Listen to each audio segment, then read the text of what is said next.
Hello and welcome to the real world. My name's Cameron. I am your host today. This is the 34th episode of our podcast, the Real World Podcast. M. Night Shyamalan is our subject today. His new movie, Knock at the Cabin, is now in theaters. So we wanted to rank our favorite M. Night movies. Joining me again on this endeavor is my co-host, Bert. How you doing, man? Hey, what's happening, Cam? Good. Hey, I noticed it looks like M. Night is there with you in your home studio. Is he directing you? What's going on there? Yep, he came in as a special guest. I've got Bruce over here too. Right. Common collaborator, and M. Night is he's just kind of telling me what movies are his best ones. He's just feeding His me top the information. Looks like he's giving you the top five. Is that what he's doing with his That's hand there? his top five are being filtered through to my brain. Yes. Excellent. Excellent. All right. Very good. Thank you so much for listening to the podcast, or if you're watching on YouTube, we appreciate it. Make sure you hit that like button, hit the subscribe button, hit the bell to get notifications of all our videos here at The Real World. Share this on social media with your friends as well. We'd really appreciate it.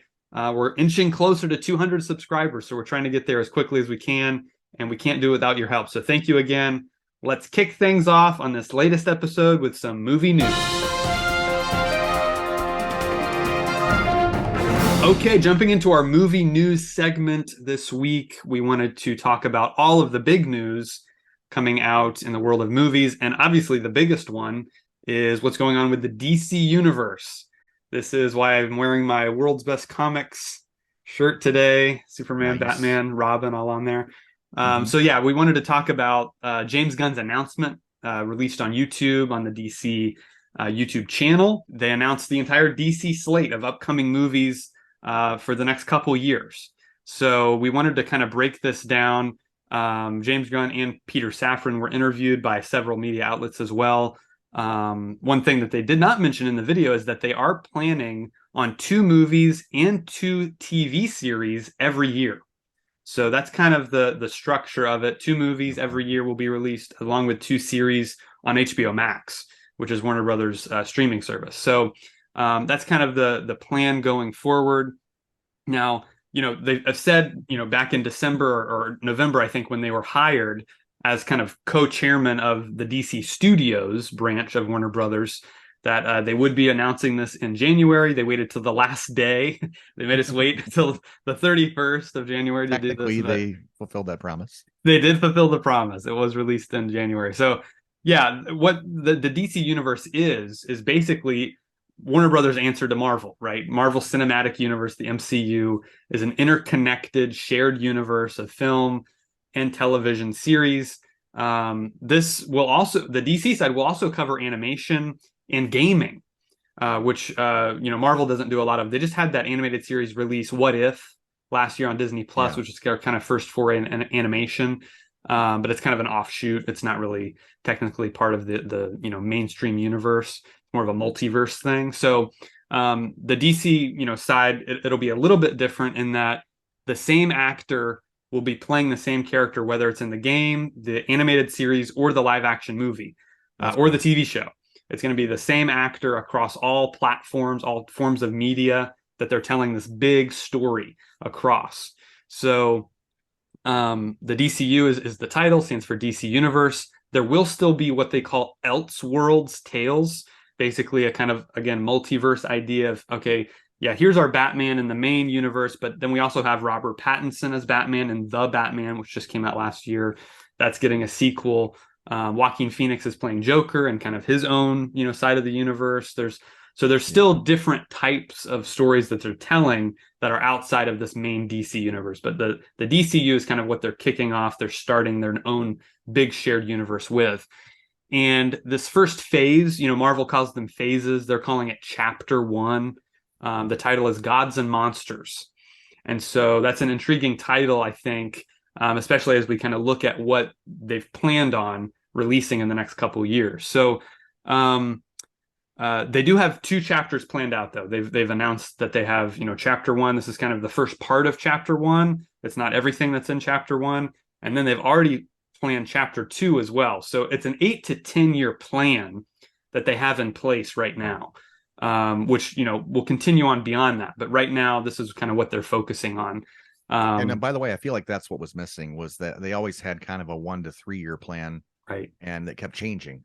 right, And even though Marvel would probably do some things differently if they could go back, it right. still felt like it kept building and building, Yep, which DC hasn't really felt like that, other exactly. than Zack Snyder. Right. Yeah. Snyder had his vision for, five Right. movies was his plan. And he had, was talking to other people about spin-offs they could do and different things like that. Yeah. But yeah, they've decided to kind of scrap that, Mhm. unfortunately, for fans like us who wanted to see what his complete vision was. I really, for me, I mean, the fact that they're doing Elseworld stuff still leaves a little room for him to possibly come back, but he's going to be busy at Netflix with Rebel Moon and Yeah. Army of the Yeah. Dead sequels and all kinds of other stuff. So it'll be a while before we get that, if we ever get it. So Right. let's talk about what he announced. So he announced, of course, the movies that are already slated to come out: Shazam: Fury of the Gods, which he confirmed is going to connect to the DCU. So Zachary Levi supposedly will continue to play this role moving forward. They also have, of course, The Flash coming out in June, which he did confirm is a universe reset. So that movie Okay. is going to be kind of the movie that resets this whole universe, which makes sense if you know the Flashpoint comics. Those of you who have read that out there, that's kind of what that storyline does at the end. So that movie, he also called it a fantastic movie that I really love. So early test screenings, which again, not very many people have seen this movie yet. It's still very early days, but it's getting a lot of praise. I mean, they're calling it kind of the next Dark Knight, basically. Like So a that. little bit risky given the star. I mean, because they're talking about, okay, we're going to reset, and here's the film we want to point to. Right. And by the way, the star might not be in the next movie. So Yeah, I they're know, I still they're know. still feeling the effects of that. That's the problem, you I know. agree. I agree. Maybe by June when it comes out, people kind of have forgotten because, Ezra Miller supposedly is in rehab and doing Yeah. all these things now. I don't know. I don't know. We'll It just didn't have to affect wait and me. see. I really want to see it, as I Sure, said, sure. Same super same with much. me. Yeah. Yeah, we'll just have to Yeah. wait and see what general audiences think. Right. So moving out of that one, we're moving into Blue Beetle. Blue Beetle is going to be a part of the DCU. It's a new I've never heard of this, character. by the way. Yeah. Right. Yeah, a lot of people, they haven't even really promoted it yet. There's no trailer out, but it is set for release in August. So not too far Wow. away. Hopefully we'll get a trailer soon. But yeah, Is that a that one, comic? it is based on a comic. Yeah, but it's a DC Yeah. Comics character. It's a young Okay. teenager who gets this alien technology that turns him into kind of Oh, like a Iron Man suit I type think of you did armor. mention this before. Yeah, Okay. we've Yeah. talked about Yeah. it once. Yeah, yeah. Yeah. So Okay. that should be interesting. And then the last movie that comes out this year is Aquaman and the Lost Kingdom, Mhm. which will kind of be a sequel to that. The fact that it's after The Flash makes me wonder, how is it going to be part of this new reboot? I don't know. That's one I'm a little confused on. So again, we'll have to kind of wait and see what they end up doing with that project. But so those are the ones that we knew about that are coming out this year. Now, starting next year, we're going to get the first thing they announced: the animated series Creature Commandos. This is based on a very obscure comic about kind of these think like the Universal monsters. So there's like a Frankenstein type of Hmm. guy. There's all these weird characters kind of based on these monsters that are joined in a team, and they're fighting, I believe, during World War II. And so Hmm. that should be really interesting how they do that. Whoever they cast in those roles will cross over into the live action movies. We don't know when or how, but we'll have to look out for the casting announcements on that. Sergeant Rock is kind of the leader of this group, and this is a character that's been in the comics for a long time. There's actually a really good short film, which I'm not sure if it's on HBO Max or not. It's called Sergeant Rock, and it's basically Oh. about him finding the creature commandos, these Oh. monster creatures. It's probably, I think, under 10 minutes long, but it's a really cool little short film that Hmm. if you can find it, I would highly recommend checking it out. Next up was Waller. So Amanda Waller, played by Viola Davis in the Suicide Squad films, is getting her own series.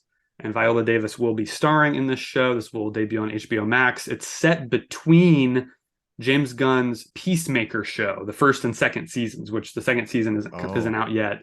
So this show will Have be you set watched those? between. Yeah, you need to check it out. I think you might like Peacemaker. It's very interesting. It's Oh. funny. Okay. It's very James Gunn. It's very over the Okay. top. Okay. kind of Yeah. raunchy, but it's a fun show. Really well acted. I mean, All right. I was very impressed by John Cena, Yeah. what he Yeah. did in that role. Robert Patrick's in it from T2. Yeah. Yeah. So yeah, it's worth a watch if you're into that Okay. kind of thing. After that, we have Superman Legacy. So this is James Gunn's Superman movie he is writing. Right now, he's writing the script for it. They haven't announced a director yet, but this will be a live action film. This one actually has a release date, which is July 11th, 2025. So Hmm. they've got to get moving on this one if they want to make that release date. It takes a long time to make these kind of movies. It's going to Yeah. focus on a younger Clark Kent, Hmm. which I'm How I'm young? interested in. Yeah, so he'll be about 25, I think was the Oh, age. okay. So yeah, and that's he says that's the true beginning of the DCU. That's like when this Gotcha. his new movies are really gonna, you'll feel the difference between the tones basically and that kind of thing. Right. So Right. yeah, very curious that legacy title. It could mean anything. Is it the legacy of Krypton? I Yeah. don't know. There's all kinds of things it could mean. Is Supergirl going to be involved? Maybe I'm not sure, but Okay. we'll have to wait and see for that. All right, next up is the Lantern series. So Green Lantern, who's not had anything since 2011. That Ryan Reynolds movie kind of made everyone go, we don't want any of that. And then so they've been developing this show though for a while. Greg Hmm. Berlanti, who was he did the show Arrow and Oh, the yeah. Flash show Hmm. on CW. Yeah. He's been working on this show for a long time. And Hmm. so I don't know how much of his stuff they're going to use because he's no longer attached. But Oh. they're basically doing a buddy cop show in space is kind of the idea. Hmm. Lethal Weapon, sci-fi essentially. So that kind of Okay. is kind of a cool idea. Hal Jordan and John Stewart will be the two main Green Lanterns on that show. And so that's going to be a big kind of sprawling, space saga. James Gunn said in it, they discover a terrifying mystery that ties into our larger story of the DCU. So that's going to be kind of a linchpin show that kind of will tell us, what the big overarching villain is of this thing, maybe, or what they're all Yeah. going to end up fighting. So that should be Okay. interesting. Next up is The Authority. This is a somewhat obscure comic, not a lot of even comic book fans know of. This is going to be a live action film, and it is based on the Authority comics. They're kind of like The Watchmen in a way. Hmm. It's sort of like a more grounded, gritty approach to a superhero team. They kind of, take the law into their own hands very much. Hmm. They'll be judge, jury, and executioner for some of the Gotcha. criminals they encounter. So it's a bit of a heavier, more weighty, grittier type of Hmm. team in the comics. Yeah. So definitely interested in that. See who they cast there and kind of what ends up happening with that. Then they have Paradise Lost. This is a live action TV series on HBO Max, which will cover the history of Themyscira, which is the Hmm. island where Wonder Woman is from. So Yeah. this they described as a kind of Game of Thrones-esque Hmm. show, dark, gritty, a lot of battle sequences, a lot of different intriguing storylines going on, and I'm sure the kind of Greek gods will be involved as she's kind of her origins tied into that.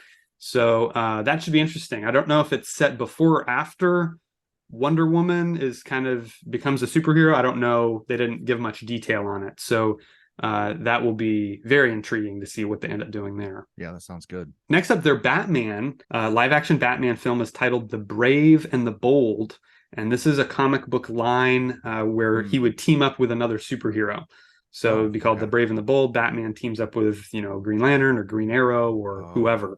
And this movie, though, is going to focus on Robin, and not just any Okay. Robin. The latest Robin in the comics is actually his son, Damian Wayne. Damian Wayne is a character that is raised by Ra's al Ghul, who we know as Liam Yeah. Neeson from the movies, the League of Shadows or the League of Assassins, as they're called in the comics. He's raised by him, his grandfather, because Hmm. Batman has this child with his daughter Talia al Ghul, who's played by Marion Cotillard in Dark Knight Rises. So Oh, it's their son. Batman doesn't know interesting. about him, so he doesn't meet him until he's like 13 years old. And she Oh, kind of wow. drops him on his doorstep and says, "Hey, here's your son. Wow. I don't want to Interesting. raise him anymore, or whatever." And there's all kinds of things going on with the League of Assassins, and it's a pretty big storyline. It's really interesting. They actually made some animated movies that covered it. Hmm. Called one of them's called Son of Batman, and Okay. it's really it's worth a watch. I think it's really well done animated film, and so that might give us an idea of kind of where they're going with this movie. But yeah, we haven't had Robin in a Batman movie since Batman and Robin back in '97. Yeah. Well, So we see a glimpse of his costume, right? good point. I didn't. Yes, Batman v What Superman. film? Oh, Yep. okay, that's where it is. Yep. And for me, someone that doesn't read the comics, I'm like, oh, clearly they're hinting that something went down, but they're not going to tell us, and I have no idea what it is. Right. Yeah. If you want to find out what probably happened, if you want Yeah. to, there's an animated movie. It's a really good one called Batman Under the Red Hood. Mm. And you can probably watch it on HBO Max. And it basically tells you what happened to that Robin who Oh, okay. it's really a great storyline Oh, with okay. it involves Joker and Ra's al Ghul's in that one as well. So yeah, Okay. definitely check out Under the Red Hood if you don't Huh. know anything about that. It's a really, Yeah. really good story. Okay. Next up is another live action TV series called Booster Gold. This is a character that is kind of one of the funnier characters. He's from the future and he uses time travel technology to come back to the present day. And he kind of acts like he's a superhero. His kind of he aspires to be a superhero in the future, and he's not good enough to do that. So he comes back in time so that he can use all this technology to become this Oh. great superhero. And so, but it's kind of like, the comic book version of imposter syndrome, basically. So he kind of, eventually ends up joining the Justice League and really learns how to become a hero. He's really just doing it for the fame. Yeah. And so it's an interesting character that I'm very curious about. I think James Gunn's a perfect fit to bring this guy to life. I hope he ends up maybe writing or even directing this because I really could see it being really, really good. Well, what was the kid's name? The redheaded kid in The Incredibles that wanted to be a. Syndrome, yeah, yeah, Syndrome, Buddy, His name was Syndrome. Yeah. Syndrome, Is yeah. that? Yeah. Is that just a weird coincidence? I don't I know. think I think that's probably what Brad Bird intended was like, hey, he's kind of like Oh. the imposter syndrome version of a superhero, Oh, okay. and Yeah. so it Yeah. ties I in. mean, it would Yeah, seem. Yeah. Okay. yeah, Yeah. yeah. Similar type of character, but he's more heroic than a villain. Syndrome becomes a Gotcha. villain. Right. Booster Gold becomes a hero. Oh, okay. Next up is another live action film. This is said to be a sci-fi epic. It is called Supergirl Woman of Tomorrow. And so they're bringing in Supergirl. She did have a movie back in, I think, like '87 with, what was it? Helen Slater, I think was her name. Kind of a You're spinoff of right. the Christopher Yeah. Reeve movies. Yeah. I never saw that movie, but I liked her in a great little romantic comedy called The Secret of My Success with Michael J. Fox. Okay, She was in interesting. that. It's a really Okay, funny movie. But yeah, I never yeah. saw Supergirl, but I'm aware that she was in one, and it's not really well accepted from what I understand. It's not great. I've seen it once. It's not Oh, great. have you? Yeah, Yeah. it's yeah. I mean, it has some interesting parts to it. Peter O'Toole's actually in it. Some good Hmm. actors, but yeah, it's not very good. So I'm really curious to see what they do with this. She's a lot. Yeah. Her comics are tied in with the Legion of Superheroes, which is a future superhero team. They're from the 31st century, and she in most of the comics she crash lands on Earth. It's obviously she was supposed to take care of her baby cousin, Superman, right? She got caught in some kind of wormhole or something, came out the other end. So she's now Hmm. younger than her baby cousin, and he has to Gotcha. kind of teach her how to become a superhero. And Uh, so, really interesting character, interesting backstory. She's, yeah. obviously tied in with Krypton, and her parents are, very prominent figures in Kryptonian history. So they could go into all that.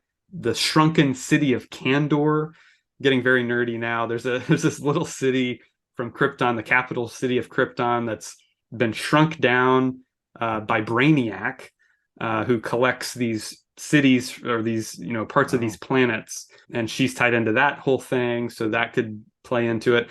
All kinds of different things they could do uh, with her. So again, they said it was an epic sci-fi film. So count me in.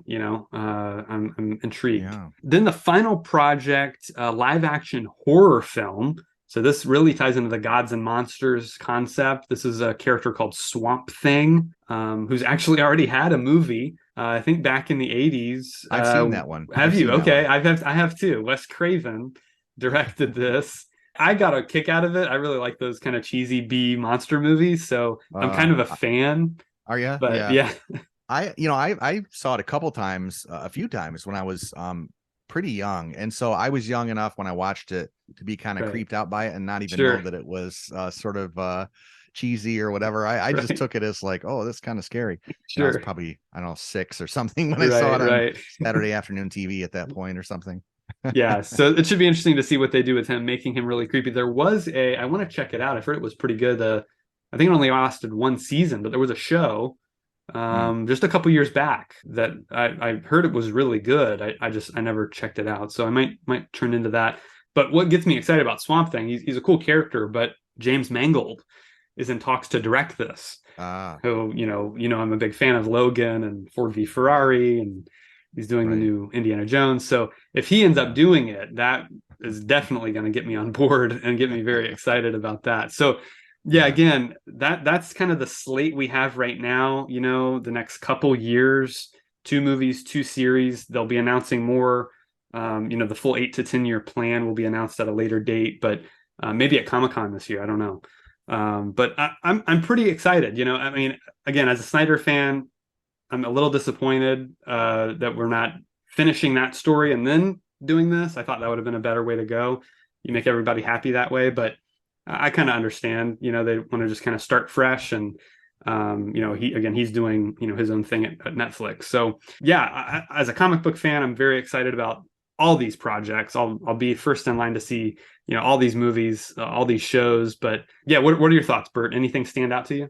It gets better with time. The Zack Snyder thing, like the wounds start to heal over time when you realize that he's not coming back. Right. He's coming back in other forms, though. I'm not too Sure, worried about it. sure. But yeah, so from what I understand, there's not really any casting on these, right? We don't know who the next Superman, Batman. We don't know any of these people are. Right. Who's directing, really. Okay, that'll be interesting to see where they go next with it. Mhm. It does kind of feel like yet again another Batman and that kind of thing. Yeah. But most of them have been pretty good. Mhm. So no mention of Suicide Squad, right? Yeah, no mention of that, which I was a Okay. little surprised by too, because yeah, James Gunn wrote and directed that movie, which Right. was fairly Yeah. well received for the most part. So yeah, I Yeah. don't know. I mean, he's Uh, continuing Peacemaker. They're doing uh-huh. the Waller show, which is kind of tied in loosely, Sure. but Yeah. yeah, I don't know. That's interesting. Yeah, I didn't like the first one, and the second one was just okay. So Okay, I just was curious though, because I didn't hear any mention of that. And right. then the other thing is, what about Black Adam? It just came out. I know, I And know. I So thought it this, was a triumph. I thought it was great. yeah, I really I've seen enjoyed it it twice too. now. So Okay, yeah. yeah. Well, I mean, I don't know because I think Dwayne Johnson really wanted, I mean, obviously from that post-credit scene, he wanted Yeah. something to happen that clearly they're not really on board with. So Yeah. I Yeah. think unfortunately we may have seen the last of him. Well, that's I the end mean, of yeah. yeah, I don't know. I don't know if he's willing to play with them or not because he clearly, I mean, Dwayne Johnson, he's a producer on that movie. He's got Yeah. obviously a lot of ideas of things he wanted to happen. And I Right. think Right. James Gunn's like, no, I've got my own vision. They've hired me as the guy, and so I Yeah. don't know if they can work something out or not. We haven't heard anything about it, so yeah, we'll just Gotcha. have to wait and see if we get any more Black Adam or Justice Society. I mean, they set up all those characters too, so Right. I Right. don't know, a lot of potential there, but doesn't look like they're moving forward with any Okay. of it. Well, the main thing is that I like the fact that James Gunn is heading this up. If it was just another, set of studio execs that are continuing the same bad patterns, Right? I'd be like, here we go. Really, then I'd be Yeah. like, here we go again. But the fact that Right. James Gunn is like, we need to reset and do this right, I Yeah. feel that's the vision that's been missing. I agree. I So there's some agree. hope there. Yep, definitely, definitely. So yeah, interesting stuff. Again, the whole gods and monsters concept is interesting. To me, from what I'm seeing here with groups like the Authority, Creature Commandos, Waller, that all seems to indicate to me that the monsters are kind of the heroes, and then we're gonna get Paradise Lost, Superman Legacy, the gods are going to kind of come in and take Yeah. over. So it's an interesting dynamic there that I'll be curious to see what they end up doing with that. All right, a few more bits of movie news here that dropped. Bad Boys 4 is now in development. This is the fourth film starring Will Smith and Martin Lawrence. They both announced this on their social medias, which is pretty incredible. I never thought we would have had this many of these movies. The first one I think is fun. I think the second one's even kind of fun. It's very over the top action. Michael Bay action film. The third one, I quite enjoyed these guys. Bilal Fallah and Adil El Arbi direct the third one. They're directing the fourth one as well. And I thought they did a really good job. I Hmm. really liked, we got into the characters' personal lives a little bit more, a little bit more heart in there. There's no release date yet. Obviously, they haven't even started shooting it. But I didn't know what your thoughts were on the Bad Boys franchise, Bert, if you had any. Well, I just remember distinctly the first one was just there. It was just it's Michael Bay. I do Right. like I love some of his films, but Sure. it was there's so much carnage in that film. Again, I kind of said this about a movie recently. It might have been one of his. Just no regard for human life whatsoever. Right. Just like dozens and dozens, if not hundreds of people just getting Right. mowed down and stuff. I don't Right. know. Yeah, so I didn't like the first one that much. I don't think Yeah. I hated it, but I just didn't like Right. it. Never even saw 2 and 3. Okay. Gotcha. Gotcha. And right now I'm kind of down on Will Smith. Right. Yeah, I was gonna I'm ask still about bitter about Slapgate. yeah, I still haven't healed completely from that one. Yeah. No, I just when I don't know, maybe it's just a personal thing. I don't know what America thinks. I mean, is America like, no, I'm over that. I can't wait for his next movie. I don't know. Right. I don't know if Yeah, I'm I there don't. yet. Yeah, I don't know either. I think people are all over the place with that too. So it's kind of surprising that they're announcing it in this way with him just on social media, just, happy with Martin Lawrence. Hey, we're making another one. It's kind of, I don't know. It kind of felt a little weird to me too. Well, a great movie can help forgive a lot, that's for sure. Good And point. nostalgia is so big, in movies right now Right. that it's probably the safest bet for him if he's going to make a bigger budget film or more Yep. a wider, widely accepted film. Yep. Good point. Good point. So yeah, we'll have to wait and see what happens with that one. But moving on, we have the next film from Ben Affleck. He is going to direct a movie called Air. This movie is going to chronicle the birth of the Air Jordan brand, and so it's gonna be all about Michael Jordan, Michael Jordan, teaming up with the company Nike to create this brand. I mean, look, they made a great movie about Facebook, so I never disparage a movie for a premise, but I don't know. We'll have to wait and see on this one. I mean, Affleck's a great filmmaker. I've liked all of the movies he's directed. It's got a great cast. He's teaming up again with Matt Damon here. First Mhm. collaboration that they've done in a while. Viola Davis is in this movie. Mm. We've got Chris Messina, Marlon Oh, I like Wayans, him. Chris Tucker, and Really? Jason Bateman, your man. Oh, okay. Yeah. I was in So even before you said Jason Bateman, though. It does sound good. yeah, it's a great cast. So interesting rollout for this one. Amazon Prime is producing it. They're going to release it Oh. theatrically in 3,000 theaters, which is a wider Mm. release than they've ever had before for an original film. On April 5th, I believe, is the release date. And then later it'll be released on Prime. They're also spending $7 million on a Super Bowl ad. So they're dumping the money 7 into this mil. movie. Yeah. Wow. Yeah. So hopefully it pays off for him. I'm always rooting for a good movie. So with that cast, that director, I'm in. Oh yeah. I mean, with the actor, with the talent involved, and I'm definitely going to see it. I Yeah. mean, I think it could be a really good story. I personally, I watch a fair amount. Well, I watch a little bit of the NBA. Hmm. I'm not a Jordan guy. I really Okay. pretty much. I wouldn't Okay. say I can't stand him. I mean, he was an Olympian, but that's about the only good thing I can say about Jordan. Okay. But And he that was doesn't in mean there Space can't. Jam too. Don't forget. Yeah, I guess he was. But that doesn't mean there can't be a good story there, even if he's Sure. in it, or I don't know if he will be, but Yeah. I mean, I even watched that documentary, The Last Dance. I mean, Oh, it I've heard was that was pretty good. Yeah. interesting. Hmm. Yeah. Hmm. Yeah. So I'm not a Jordan guy, but I mean, I'm Okay. totally gonna have to see this. Okay. Yeah. Because just because I might not be a fan of him doesn't mean that I would stay away from it. Just the talent Gotcha. involved. Sure. Yeah, I've got to see that. And there's a lot of widespread appeal to see Affleck or Damon, and especially when they're together. I mean, Right.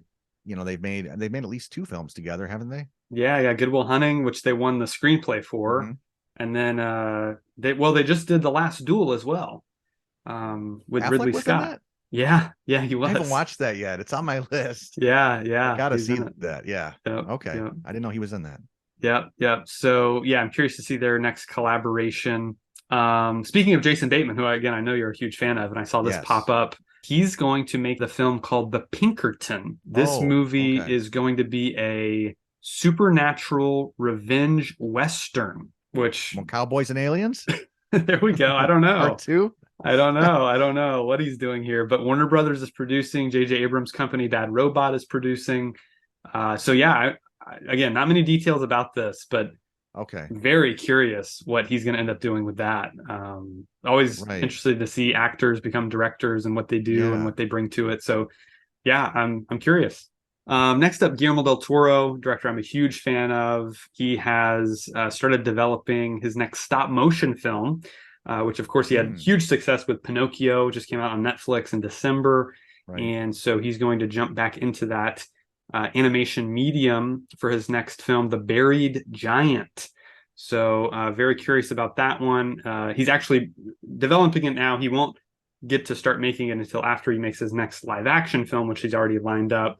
That one is currently untitled though. So Oh, okay. we'll have to wait and see what The Buried Giant is. But if you have not seen Pinocchio, highly recommend it, streaming right now on Netflix. All right, let's jump into the box office breakdown. We wanted to look at all of the movies that are in theaters now. What's at number one? This weekend, Knock at the Cabin is number one for the Oh, seventh time in a row for M. Night. His last seven movies have all been number one, their debuts. So knocked out wow. Avatar: The Way of Water after it spent 7 weeks at number one, which is First film to incredible. knock it out. Yeah. Yeah, first film to knock it out, which is incredible. So M. Night pulled in 14.2 million domestically Hmm. and 21 million globally. So not a huge hit. Not a Not lot. his Yeah. It's actually his lowest debut, but Yeah. the movie only cost 20 million to make. So he's done a good job once again. He's made money, already. So yeah, that's what the box office breakdown looks like right now. All right, let's look at the Oscar nominations. So this happened a couple weeks ago, but I was on vacation. We took a week off for the podcast. And so we wanted to look at these nominees that were, I'm just going to look at the Best Picture nominees right now. You can go and find all these at Oscars.com. The Best Picture nominees this year for the 2023 Oscars are All Quiet on the Western Front, which is currently streaming on Netflix, Avatar: The Way of Water, The Banshees of Inisherin, which you can watch on HBO Max, Elvis, Everything Everywhere All at Once, The Fablemans, Tar, Top Gun Maverick, Triangle of Sadness, and Women Talking. Many of these movies I did get to see. A few of them I have not seen yet, but some good mix in there. I was really impressed that they put something like Top Gun Maverick in there, Yeah. kind of big budget blockbuster, which is typically kind of shunned by the Academy. They don't really Yeah. go for those, but yeah, it got the nod. So, anything stand out to you, Bert, on this list of nominees? Just kind of what you said, like even with Avatar, Yeah, I feel like I think I've said this before, but they've got to know that if it's just all independent films that no one's seen, then people don't watch. And if they right. want to, I think they've had a low not attendance, low Viewership, yeah. ratings, low Right, viewership, yeah. yeah, in recent Mhm. years. So they got to listen to the people. I kind of, the Oscars is sort of the gold standard of who gets the award, but I think in the past the MTV Movie Awards have had some more interesting categories and cater more to what the average person tends to like, which Sure. I would probably put myself in that group.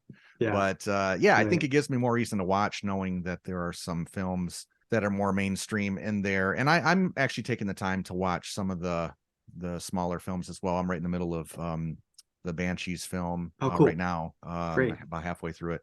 And Great. so yeah, it's a good mix, I guess. Cool. Most nominations went to Everything Everywhere All at Once, had 11 nominations. All Quiet on the Western Front and Banshees of Inisherin both had 9 nominations. Wow. Elvis Yeah. had 8. The Fablemans had 7. Tar had 6, as well as Top Gun Maverick also had 6. And Black Panther Wakanda Forever had 5 nominations, Wow. including Marvel's first actor nomination for Angela Bassett. All right, so speaking of the Oscars, we have our very own award show on the Real World YouTube channel. It's called the Reelies. This is the first annual Reelies. It's coming next month. March 12th is when we plan on recording this podcast, so it should be out not too long after that. We're going to have 15 categories that the Academy does not include, such as stunts. The stunt people never get recognized, so I had to include that. A couple others that they don't have We're going to have presenters for all these categories. We're going to come up with our list of the best movies of the year. We're going to be negotiating that over the coming weeks, and we want you to help out. So make sure you comment on this video with your 10 favorite movies of 2022. Make sure they're all 2022 releases. Make sure they're feature length. No shorts are included here. Make sure you nominate 10 movies, not just 1 or 9 movies. We want 10 in your list.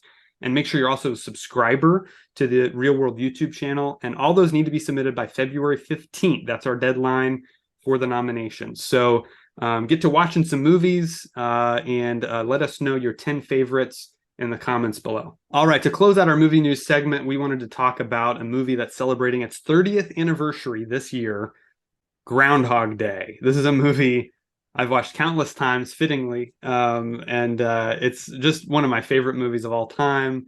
Harold Ramis does a great job directing this, got a perfect screenplay. Bill Murray is wonderful in it with Andy McDowell and the rest of the cast. It's one of those, time loop movies, which there are a few of these out there now. It's still my favorite, though. It's just a great story arc. Movie I've watched numerous times. Bert, what do you think of Groundhog Day? It's amazing. I saw it in the theater back when it came out. Okay. Yeah, I was 2. No, not really. No, but Harold Ramis, I think I put him on my top 5 directors of all time because I wanted one for sort of comedy. If not, he's definitely one of the best. And Bill Murray, I mean, he's great at this sort of.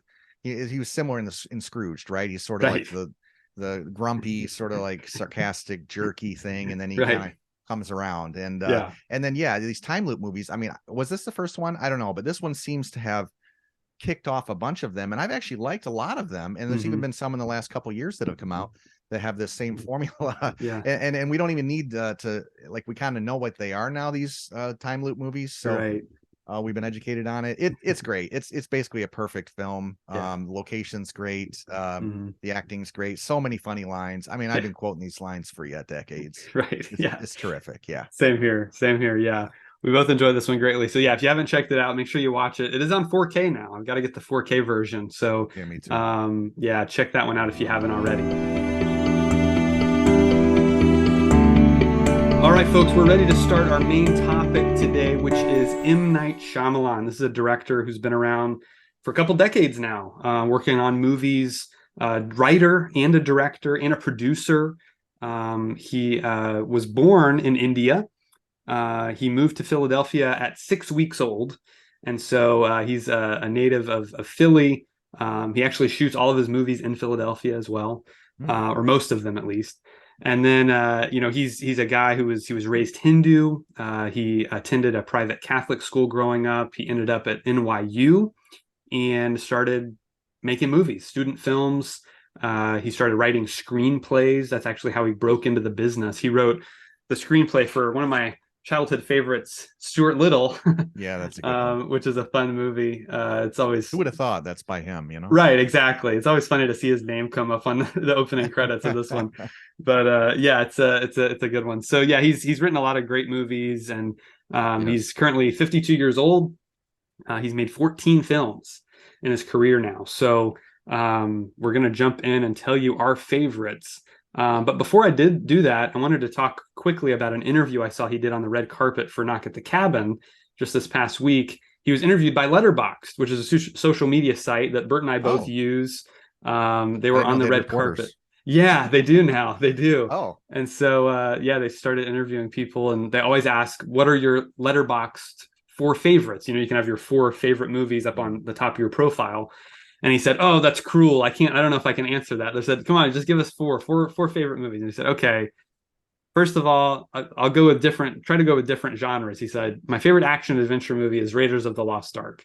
So that's one of his, which he and I have in common. He said, "My favorite horror movie is The Exorcist." And so that would be in his top 4. Yeah, it's a scary one. And then he said, just a favorite like overall movie would have to be The Godfather. So he put The Godfather in there. And then his last one, he said, another one of my favorites I watch all the time is Jaws. Clearly a big Spielberg fan. And so, Jaws was another good pick. So those are his favorites. Interesting. So that kind of sets the context a little bit for our podcast here today. So He's made 14 movies. I haven't seen all of them. I haven't seen three. So The Happening, I never got around to watching. Okay. Still haven't seen The Visit, although I really want to see The Visit.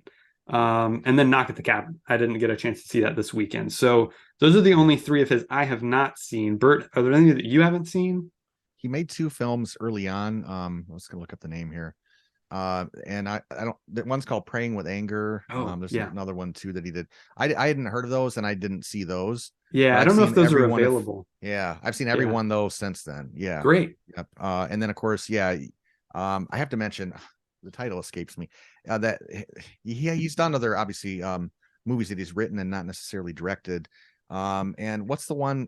It's one of my favorite horror movies, the Elevator movie, Oh, where Devil. Devil. Yeah, thank you. Yeah, Yeah. So I mean, that one's, you see the name come up and you're like, oh, he wrote this, as opposed to Stuart right. Little, where you're like, he wrote this. Yeah, exactly. So, but we're just concentrating on the ones he actually directed Correct. Yes, for our yes. list. Yeah. Exactly, Yeah. exactly. And yeah, and most of these, most of his are original screenplays. Some of them are adaptations of someone else's work. I think Knock at the Cabin is as well. Ah, But most of them are original screenplays. So yeah, we're just gonna basically go through our top 10. We both have a top 10 list here. We're gonna rank them from 10 to 1, our least favorite to our favorite. And so yeah, you ready to jump in? let's go. Okay, here we go. So I'm gonna start, if that's all right, with my number Sure. 10. Sure. My number 10 is The Last Airbender. So we talked about this on a recent podcast. You go back and Yep. watch the last episode. So I won't talk too much about it. I rewatched it and I had to only give it 1 star. It's just Mm. so much of it just falls apart. The acting I just found to be atrocious.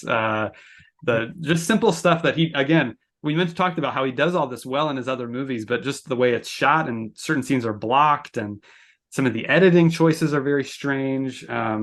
Action sequences just kind of fell flat for me. There are some interesting visuals, there's some good effects, there's a good score. I think James Newton Howard did most of his scores. Yeah. And Yeah. so they're a great collaboration there, but yeah, it just fell flat for me, unfortunately. And Gotcha. I'm a big fan of the animated series. That might have a lot to do with it as well. Yeah. Expectations, A little bit. Yeah. so yeah, that's my number 10. Bert, what do you have at number 10?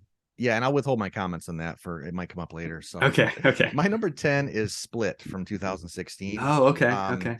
uh, you know, uh, Obviously this is part of the trilogy. Right. Unbreakable, Split, Glass. I just My main problem with it is that I just don't buy the portrayal of the multiple personality disorder. It just feels Right. too Hollywoodish to me. It's just too perfect all the way through.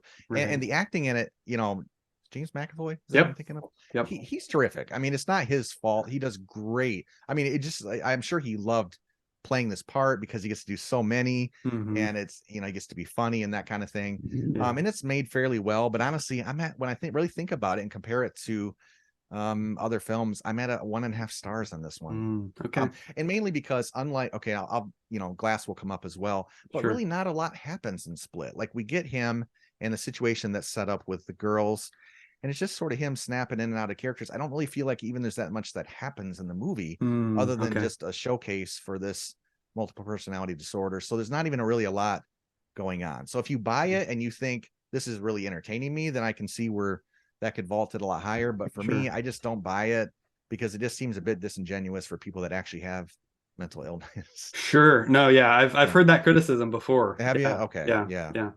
Gotcha. All right, let's move on to my number 9, which is Old. This was at the point in his career after Last Airbender was kind of like, do I want to go see it or not? So I waited quite a while before I actually went and saw this. I rented it at Redbox or something, and we watched it, and I really got into it up front. I mean, I think the setup is great. I was really into it. The characters are really intriguing, and the dynamics between the relationships I found interesting. The whole premise is great. These people aging, years within Yeah. Yeah. hours. Just a great idea. The makeup effects are excellent. All of that Sure. is super well done. You're in an exotic location, so it's beautiful to look at. And then about that last 15 minutes just totally fell apart. I mean, I really can't stand the ending. I think it's Yeah. terrible. I think Yeah. it really Yeah. just kind of ruins the movie almost Right. completely. Just him kind of over explaining everything, kind of just beating you Yep. over the head with Mhm. here's what this was, and here's, it's just Yeah. too much. It was just way too much. So ended up at 2.5 stars, Okay. because Okay. I ended up, because I like so much of it, you Yeah. know, Yeah. Yeah. Yeah. maybe when I rewatch it, I'll know when to hit the stop button. It's kind of one of those movies. Gotcha. But yeah, it's not one that I've ever desired to go back and watch, unfortunately, just because that Okay. ending does, I think, hurt it so bad. Yeah. But overall, really well made movie. So yeah, it shows you how endings are a huge part of what make a movie good or bad, in my opinion. So Yeah. yeah, Old is at number 9 for me. Okay. Good. Yeah. And number 9, I've got Unbreakable from Oh, 2000. okay. And this is one of those, another one that was a really great concept from the trailer. You got this guy that appears like he can't, he's got super strength or can't be injured or something. And of course, this is way before all the Marvel superhero films. So I was really excited to see this. And I just felt really kind of bored, honestly, with Unbreakable. I saw it in the theater, and I may have mentioned this before. I can remember, and this is going back 23 years ago now, that I was kind of wanting the movie to get moving on, and someone like 3 rows behind me actually went like this. They went, because the movie was like so slowly paced, and I think everybody was kind of feeling that. At least I think that's why they yawned. And so they kind of yawned what I was thinking. And it's not a bad movie. I mean, I've got it at two stars, and I've watched it twice. I don't mind watching it. So it's not that. It's made well, good actors, but it's just a lot of it, like the character motivations don't make sense. Like Bruce Willis at age, I think he was like 55 when he made this film or something. He's just now figuring out that he's never been sick and that he has super strength. It's like, what? You just now are like, have I ever been sick before, honey? Yeah, that's right. I've never ever been sick before. It's like, what? And then the idea that Glass, Mr. Glass, he because he's so fragile, he thinks that the opposite of him must exist, which is a superhero, without any other evidence of that. Just because you read comics, it just doesn't really make any sense. And then the end battle, just when I thought, oh, this is going to get really great, it's going to be a great ending, and he just fights some random guy, and it doesn't even really show us the super strength. At one point, he's holding on to the guy, and he's like getting slammed into walls, and I'm like, where's the super strength? Like, he never even really shows us it. but but I like the fact that there wasn't, like, they could have done like a bunch of CGI superhero stuff. Would that have been better? Probably not. So it's a 2 star. I'm a little bored when I watch it, and it's kind of disappointing for what I think it could have been. Gotcha. All right, great. I'm moving on to number 8, which is Lady in the Water. So Lady in the That's my Water. number 8 also. Oh, really? Oh, cool. Yeah. Okay, great. Yeah, we can both talk about it. So, Lady in the Water, I have it 3 stars because, first of all, I've only seen this once and it's been a long time. Mm, So, I didn't get to rewatch Lady in the Water. I'd like to, but I just remember it being a very strange movie, yeah. very Yeah. weird characters, and it's kind of like this fairy tale Yeah. thing, but modern day at this motel. Yeah, it's one of those kind of bizarre things that I don't really know what he was going for. Again, I need to rewatch it. Right. Right. I remember liking the cast. I remember the Yeah. performances being very good. Bryce Dallas Howard, Giamatti's great. Giamatti's great in oh, it. Giamatti's always great. Yeah, absolutely. Yes. And Love Bryce him. Dallas Howard, Yeah. very otherworldly kind of character she's playing and plays it very well. So Right. yeah, I enjoyed it. It didn't grab me, I guess, in the way some of these Yeah. others that are up higher do. So yeah, I put it at 8. Why do you have it at 8? Yeah. Yeah. To me, the story is really kind of out there, and it's just not even that engaging. Like, I get that it's this fairy tale, but I also don't really like the way that M. Night um, uh, uh, gives us the story, because what he does essentially is he'll have somebody like uncover like part of, oh, here's what's going on in the fairy tale, and then they show that for the next scene or two, and then someone else says, oh, we found this out about the fairy tale, and then they show us that next thing or two, and it Right. just seems like it's just not very, it doesn't, like you said, like, it doesn't really grab me, and the story Yeah. itself is just like, okay, that's what's in the fairy Right. tale. Right. They just repeat this pattern endlessly. So Yeah. I'm actually at, even though it's not my number 8, I'm at 2 out of 5 for this one as well. Okay. Again, it's not bad. It's made Yeah. well, great acting. But it just doesn't do much for me. Gotcha. Gotcha. All right, great. Well, let's move on to my seven then. At seven, I have After Earth. Oh, So, okay. so seven is After Earth. I gave this one 3 stars as well. I've watched it a couple times, and I do like the father-son dynamic. Obviously, we have real life father and son playing father Yeah. and son on screen, which is interesting. Yeah. I think, both Will and Jaden Smith do a fine job with their performances. Will Smith doesn't really have anything to do but sit there and talk most of the movie. Yeah. They kind of lets Jaden do all the action, which is kind of cool.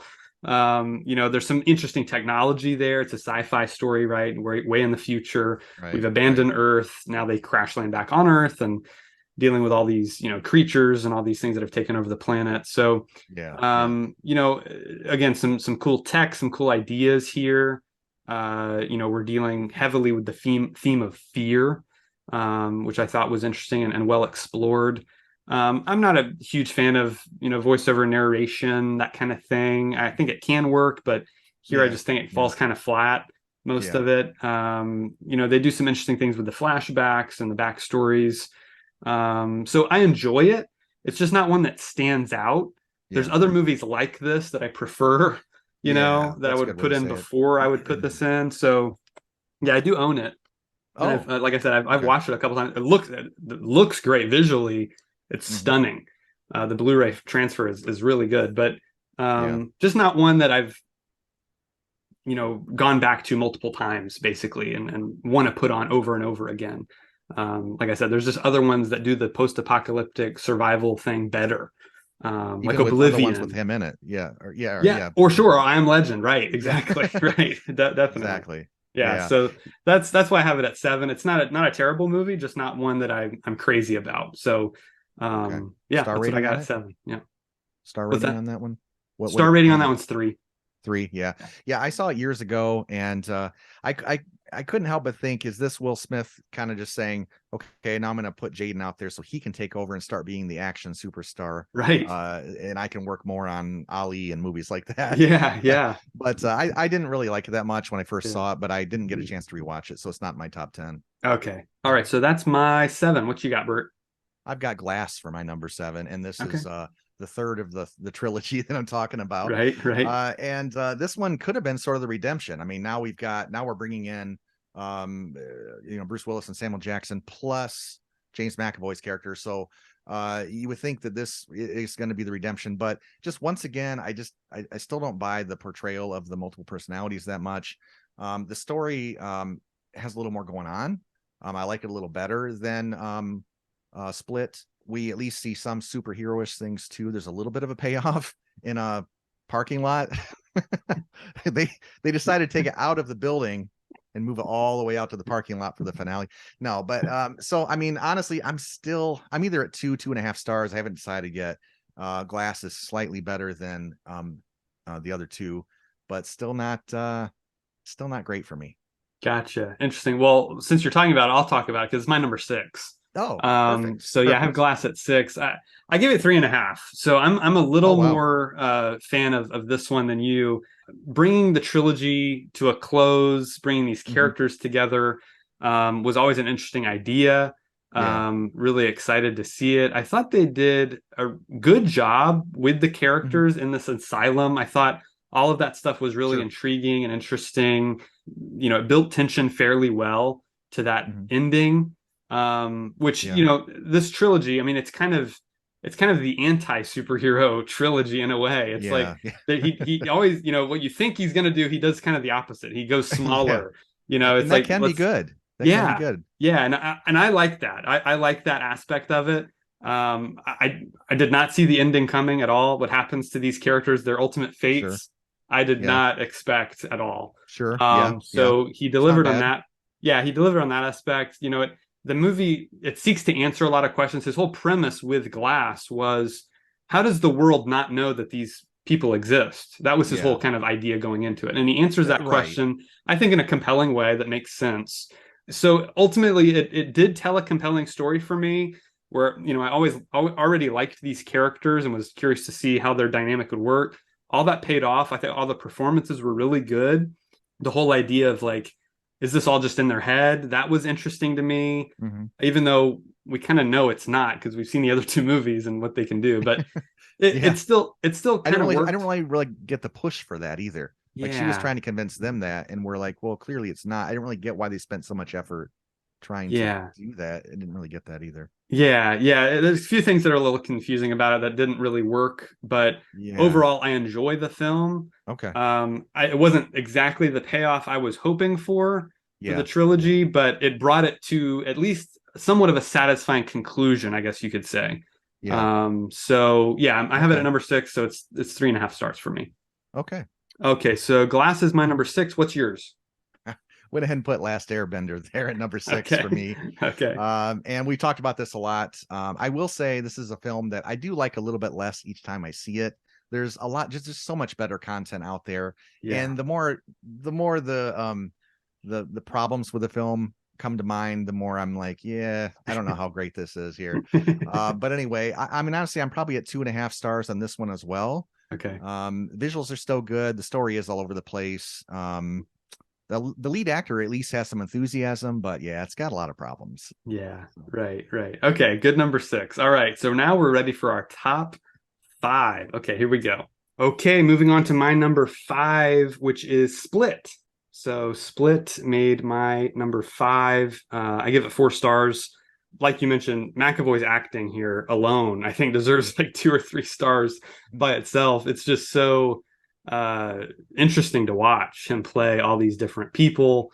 So intriguing to see, who is he going to be next? That kind of whole element of it, which helps build the tension, I think, because some of the characters he's playing are kind of allies to these girls, some of them aren't, that kind of thing. So that whole dynamic I thought worked really well. One of his creepiest movies just has very, just the subject matter is scary. And then, the imagery here of, when he becomes the beast and him crawling on walls and all that weird stuff that he's doing, I thought that was really effective. Has a great atmospheric quality to it, which I think all of his movies have to one degree or another, but this one has, like I said, kind of some of the scariest, kind of atmospheric feel to it. And then, really what I think kind of puts this over the edge is that surprise ending, the connection to Unbreakable, because there's no real twist here. I mean, really, Yeah, until that's the best part of the movie, I think, is the right, promise of what's exactly coming in, yeah, 2 years after right. that or something. Right. So yeah, that final scene in the diner, where Bruce Willis pops up is just really, I just remember really being shocked by that and really excited about what was to come. So yeah, it's a movie I've watched a couple times and have enjoyed. So yeah, I've got the Blu-ray, and it's good. The other performances in it are good, equally good, really as well. I think they're all the other characters are really intriguing. The psychiatrist he talks to, and the young girls. Obviously, Anya Taylor-Joy is in this. She's become a big name actress now, Yeah. but Yeah. this was one of her earliest films, and so yeah, just one that I've enjoyed a couple different times, and so yeah, that made my top five. We didn't really talk about, I mean, everybody kind of knows that M. Night's known for the twists. And some of Right? our movies coming up here, at least on my list, and I'm sure on yours too, we're gonna hit that quite a bit. Sure. But I don't remember hearing anybody talking about at the end of Split that this was going to be like a big revelation and that it was going to be, or anybody mentioning, I should say, that this was in that universe of Unbreakable. So Yeah, I it was think I totally under watched it. wraps. Yeah, and then Yeah, it was in the modern social media age, so it's really a right. miracle Yeah, that did not get out. And I don't know exactly. if it still could these days. I don't know. No, I don't think it could. Yeah, it's pretty incredible when Marvel and Star Wars can keep these secrets. It's kind of crazy because yeah, Yeah, so much of it ends up leaking. right. But yes, every once in a while they can still surprise us, and this one definitely did. Yeah. Okay. Well, for my number five, I've got Old. Oh, And okay. Yeah. what's funny is it's high, it's well higher or lower, however you want to look at it, on my list at number five, but I still didn't like it as much as you did. Right. It's an interesting thing here. Like there's a lot of M. Night movies that I think are just okay or just not quite like one I'd recommend. Hmm. And then it jumps with my number four. So I'll get to that in a bit. Okay. Yeah. But yeah, number five, Old. This is probably out of all of his films, this is the most must-see premise. When I saw this, I was going, what? This looks amazing. M. Yeah. Night's going to direct it. Yeah. And so maybe the best premise of his career, but I feel like there's a lot of plot holes. And then the over-explaining thing, I kind of feel like he does it maybe about halfway through, he starts doing this, Mm, where he just it's almost like he knows that it's problematic, so he has a character tell another character, just, well, you see, this is what's going on, and then this, and then that, right. and then I'm like, what? Yeah, that's okay. Like, anyway, yeah, kind of like Lady in the Water does that a little bit too. Right, right. So yeah, I got some problems with it. I'd like to give it another chance. I was so disappointed in what the end result was that I hatcheted it pretty good Yeah. when it came out, but very well made, still a good premise, and Mhm. my expectations will be lower next time I watch it. Yeah, I'm good probably at point. 2.5 stars on it. So Okay, gotcha, gotcha. Yeah, I like the, you know, like you said, like I said before, the setup I thought worked really well, and the yeah. theme. The whole reason he wrote this movie was because his kids were getting older, and he realized, Oh, how quickly yeah. time goes, and he kind of wanted to explore that. So it makes a Right. lot of Right. sense, and I think, from Sure. that perspective, it really works, to a certain point. Yeah. So Yeah. yeah, so. Exactly. All right, well, let's jump into my number four now. Getting into the really good ones. This Yeah. one I gave it 4.5 stars. One of the best thrillers ever made, The Sixth Sense. Mm, That one is his breakout film, 1999. This one made him a household name. And so, look, it's just a perfectly executed film. Screenplay is excellent. Performances are great. I mean, Bruce Willis, wonderful performance here. He has to do a lot, and he does a great job. Of course, Haley Joel Osment, one of the great child acting performances of all time, which has been parodied to death, the whole "I see dead people" thing. But it's a sure. really, really great scene. I mean, you watch that scene, it's really creepy. So yeah, he does a great job. One actress that I don't think gets recognized enough is Toni Collette, Yeah. who is wonderful as the mother. I mean, she is Yeah. just excellent Convincing. in every scene and has some Yeah. hard scenes to play, Hmm.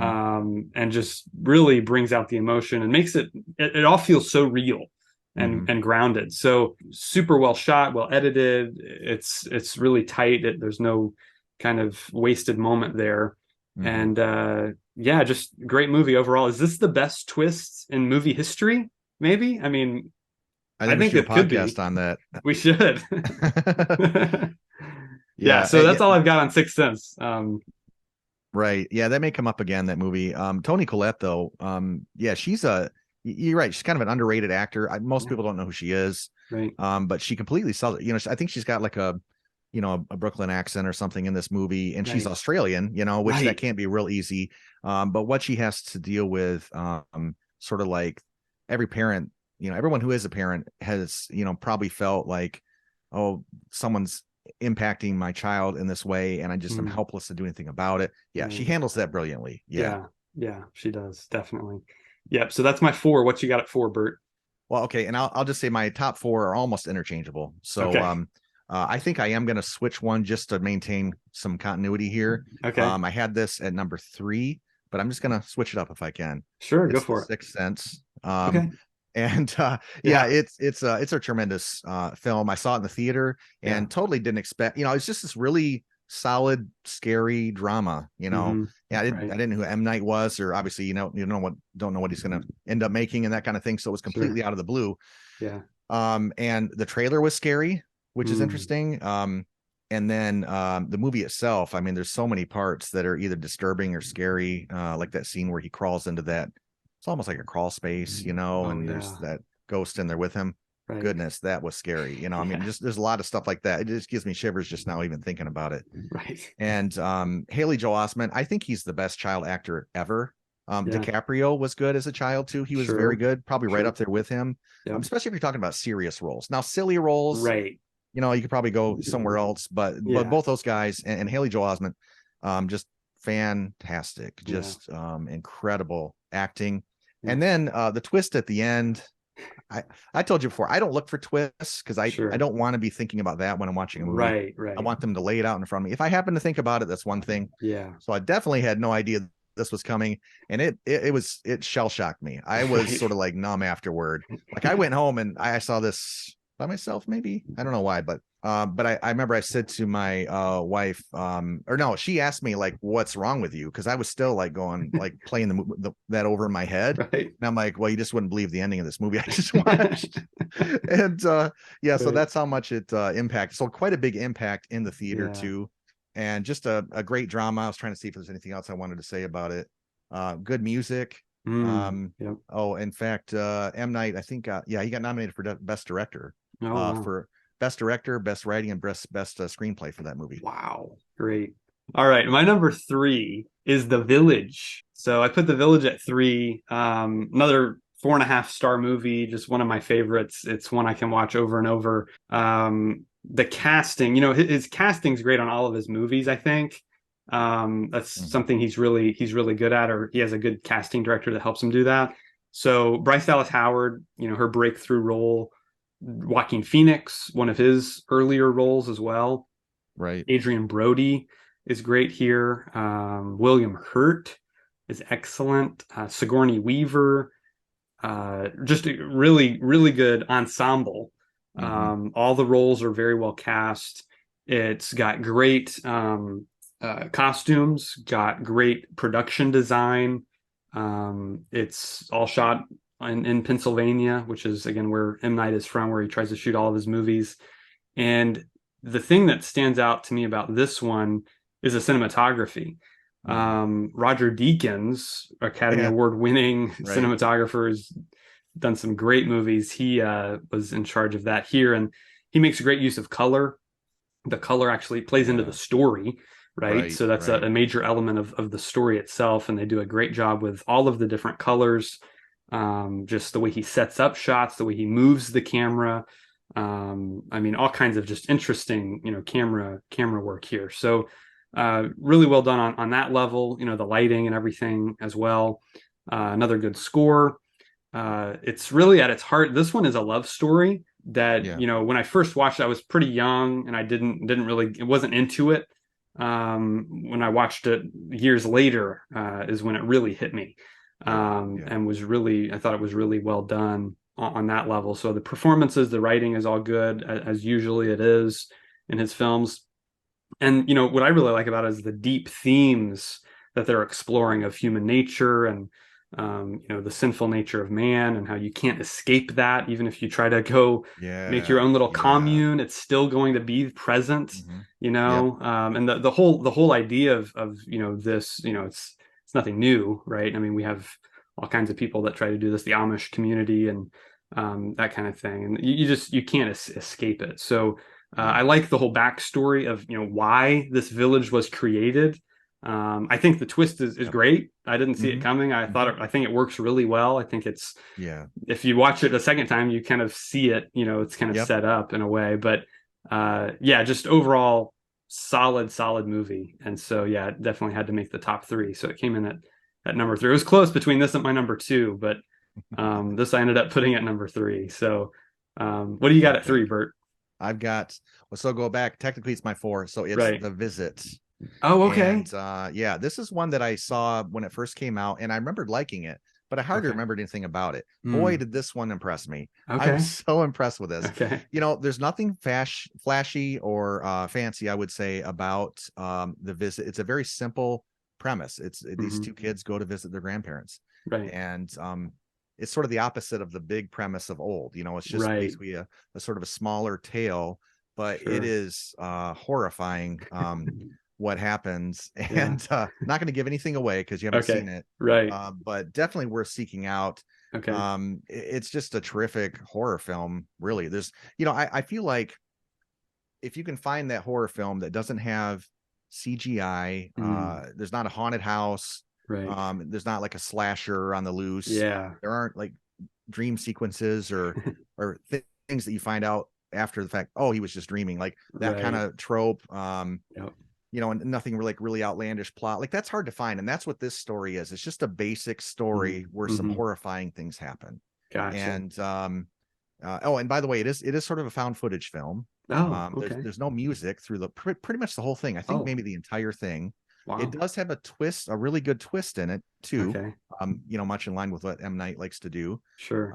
And you maybe could see it coming. I don't recall if I did the first time. I knew the second time I watched it what the Sure. twist was. I still Right. thoroughly enjoyed this thing. Okay. The Great. film looks great. Yeah, I mean it scares the crap out of you a couple times.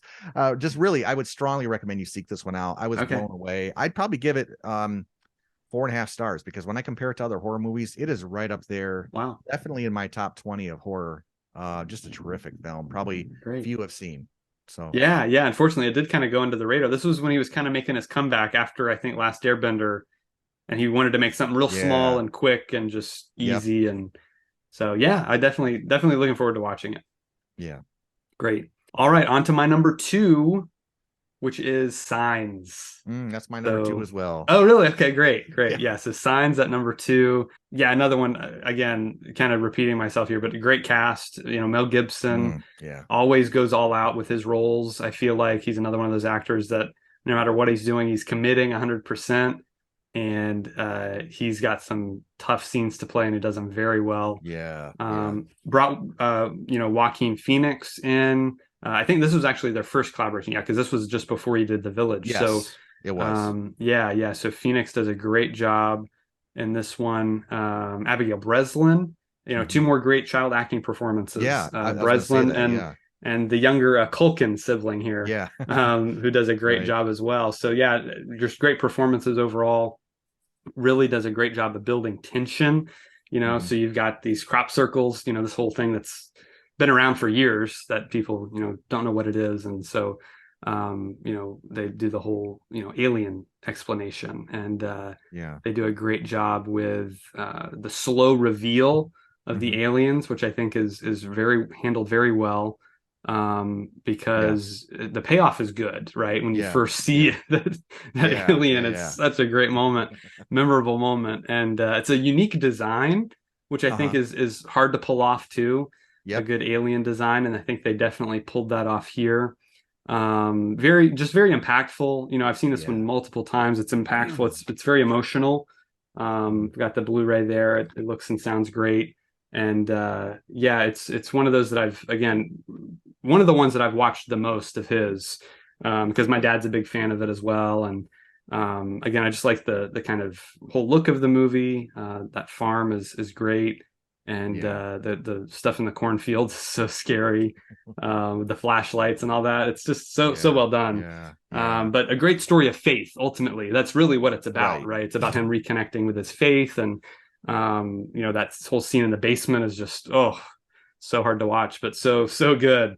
So Yeah. yeah, Signs. It's another 4.5 star movie, that I've visited numerous times. So had to be there at number two.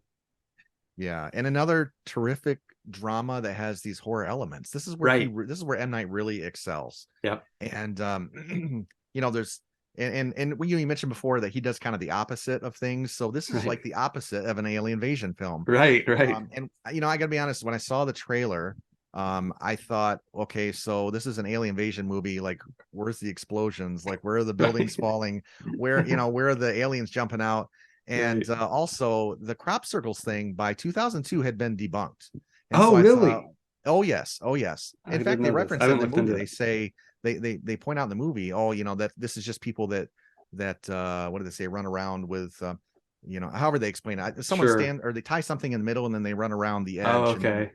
Right. So this had been Right. well known by 2002. So when I saw the trailer, I'm like, everybody knows how they do that now. Right. But he ties it in and explains it like, Yeah. okay, yeah, they know that you can make it look like that, but what if it really was aliens Right. also, Right. And Exactly. so Yeah. so Yeah. Yeah. that's really great.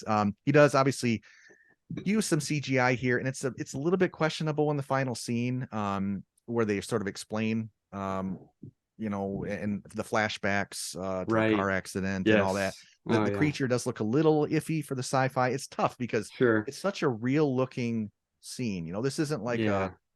superhero with a CGI background behind them. Yeah. This is a Right. real like farmhouse, Uh-huh. Right. but so it doesn't really detract from it for me. And but this is a terrific film that I've seen numerous times. Hmm. And you probably said it best, but It's got some great themes to it, Hmm. great acting, and some great scary moments. Yeah, Yeah.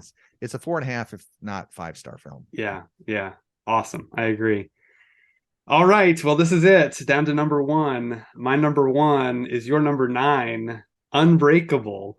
Okay. Is my favorite M. Night Gotcha. Shyamalan film. Really? Wow. Okay. Yeah, yeah, I give this one 5 stars. The more I watch Wow. it, the more I like it. It's one of those movies where, I totally get where you're coming from, that it is a very slowly paced film.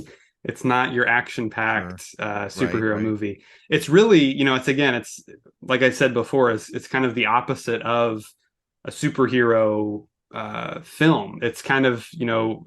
there's really no action in it.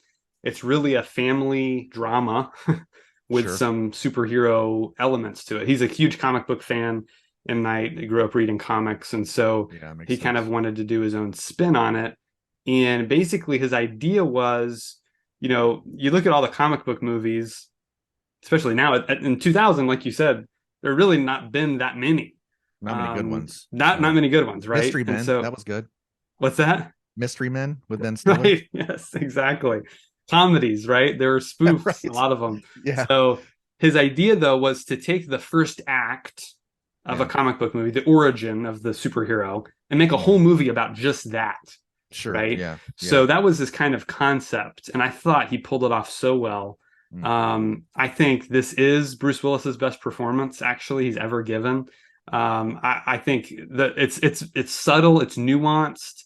Yeah. It's not like your typical like Die Hard or something like that. It's very Yeah. different. It's Sure. very, very Yeah. different. That's for sure. Yeah, Hmm. so it shows his range as an actor, I think, better Hmm. than really anything he's done before or since. Yeah. Um, Same with Samuel L. Jackson, very understated Hmm. performance from him, where he's typically kind of flying off the rails. You kind of have a very subdued Sure. version of Yeah. Sam That's true. Jackson as well. So That's true. it's something that's different for them that I thought Yeah. they, pulled off really well. Yeah. It's got a lot of quiet moments. There's a lot of moments where there's not even a ton of dialogue really, where Yeah. it's just actors kind of just performing just without dialogue, which I like watching movies sometimes with the sound off to see if I can still tell what's going on. And Yeah. that's how you can tell a director did his job. And he does that in spades here. Again, he's Yeah. using color in interesting ways. He does that a lot. We mentioned in The Village. And so he Yeah. does that really well. Just all the setups, there's setups and payoffs that I think work. There's um, great performances from Spencer Treat Clark, who's another young actor that he does a great job with his performance. Robin Wright is in this Hmm. his wife, and she's wonderful in it. A lot of great visuals here, great use of color, great use of shadows. It's the most realistic version of a comic book film, right? I mean, to me, I've never seen one that I felt more like this feels like a Grounded. real guy, like it's Yeah. really Yeah. happening to this Sure. person. So from the opening scene all the way through, I'm just totally engaged in it. And again, it's one that grew on me. So this wasn't always my favorite one. It's over time, it's become my favorite. This is definitely the one I've seen the most Hmm. because I'm just so into comic books and that genre and that kind of Yeah. storytelling that this unique take on it, I just think is great. And so, yeah, Unbreakable, that's my number one. Can I challenge a little bit? Yeah, yeah, Like, I mean, just again, I don't mind this movie, and sure, I agree with a lot of what you said. But right. what about the things like he's just now asking his wife, "Have I ever been sick?" Like, doesn't that kind of bother you a little bit? Like, I I would don't know, know. it doesn't. I guess because maybe the movie doesn't dwell on that so much Sure. that Yeah. while I'm watching it, I don't think about it. And Okay. so when you said that, I was like, oh yeah, that's kind of weird. So that might affect future viewings. But when I'm watching it, I'm not thinking about, I don't know, I don't think Gotcha. about stuff like that. If the movie's not Hmm. presenting it in such a way for me to really Yeah. think about it, Right. I just don't think about it. So yeah, maybe that is a plot hole that, yeah, and that long. Well, but does the movie explain? I'm trying to remember because they say he's never been sick, but he was in some car accident and But then it turns out that he never actually got he hurt in a never car got accident. hurt. Right, Yeah. right. So That's true. when they start going down that path, and I'm like, oh, well, he has gotten hurt, but oh, actually, yeah, he hasn't. Yeah, he But I mean, hasn't. this is a Right. bit overthinking, just like the part about like Mr. Glass thinking, oh, if I'm this fragile, then there must be someone with superpowers out there. Like, Right, right. what? Like, there's a lot of Yeah, people that it's a have bit of a autoimmune stretch. yeah, Yeah, yeah. But again, this is overthinking it. But I tend to think that when I'm watching it, like, this just doesn't make sense. sure. But again, it's a decent movie, Right. But I just wondered your thoughts, if you had any other thoughts along those Yeah. lines. Yeah, again, I sometimes my brain just doesn't work that way, Yeah, and yours obviously does, and that's what's interesting about the conversation. or it's maddening, Um, one of the two. right. No, no, it's great. And so, yeah, I think, yeah, I don't know. I just don't think in those terms always. Sometimes there are things that pop out and I go, that doesn't make any sense. Why would they think that way? But Right. for Mr. Glass, I mean, he's a big comic book reader when he's younger. We see that. Sure. And so That's maybe probably the influence. That's a good that point. He probably, probably, in his brain, he's like, I'm watching, reading all these comics. right. But I mean, he definitely commits all the way to it, because he Yeah. doesn't he cause He some of those does. Yeah, disasters? that's kind of the big twist at That's, the end is like he's caused yeah, all of this that is the twist. Yeah. destruction that has Right. affected this guy's life. And So yeah, he's committing all the way. Like, I think there really has to be somebody, right. I mean, call it a mental illness even, or whatever. Sure. Right. I mean, Right. yeah, Well, he does anyway, end up that's institutionalized. So, there you go. See, so it all makes sense after all. right. Yeah. So, anyways, Unbreakable. Yeah, it's a fun one. I could talk about it all day. It's really, really good. So, that's my number one. Bert, what you got at your number one? Okay. My last one, I'm going back to The Village. Nice. We've talked about this one, I think, by at least on two other We podcasts, so I'll try have. to keep this short. Let me just start out, just the music. It's one of the greatest scores Mm, ever. yeah. Throughout, the violin that plays is just painted throughout this entire film, and it's just so gorgeous. With the solo Mm, violin and then the strings that join it, it's just right. beautiful, beautiful Hmm. music. I love this little village that is put together, and all the people that are trying to create sort of this utopia, and the disturbing lengths they go to try to protect the secret. Right. It's a great period drama, and it's a great fringe horror film. You mentioned the actors, so I won't bring them up again, but they're just absolutely, it's a powerhouse acting job here with all these people. And it's nice when there's no CGI, I don't think, really, in this whole film. It's just a good story, good characters. I love the coloring and the atmosphere and all that. So it just stands out so much to me, and it's got the most rewatchability in my mind. I could put Yeah. this on and just immediately get jaunted away to this village, and Right. I just love being there. It's Yeah. neat. Yeah, Definitely. I had to put it in my number one.